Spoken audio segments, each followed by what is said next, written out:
What are some common mistakes people make when drafting their will? Hi, I'm Todd Wilson from the Law Office of Todd A Wilson. These are just a few of the considerations, things that pop up generally when people create their own will. One of the very first problems is failure to provide for an independent administration.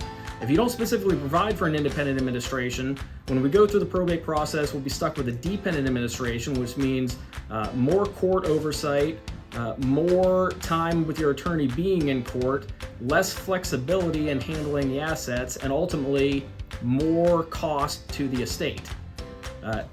Second issue that people run into all the time is just writing a will that says I leave everything to my spouse. That's fine if you just have a spouse, or if you have kids that are solely with that spouse. But if you have kids from a prior marriage, this can be a real issue, as we have a scenario where two spouses leave everything to each other, and then the first one passes, and the second one, by nature of the will, leaves everything to their kids, which is not usually the intended consequence. A third issue is being too specific in your distributions. If you list out everything that you want to go to each individual, you may not account for something that does not exist at this current time, but you may own later down the line prior to your passing.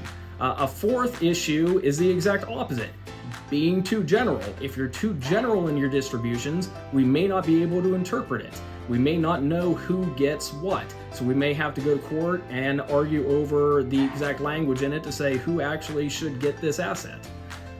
Finally, a fifth issue that pops up all the time when people are creating their own wills is failure to provide a self-proving affidavit.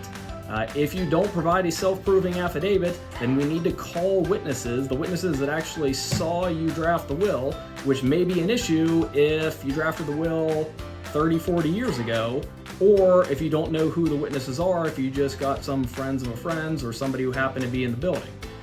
So these are just a couple, not all of them, but a couple of the issues that pop up when people are drafting their own wills. If you have any questions, please feel free to reach out to us. Thank you.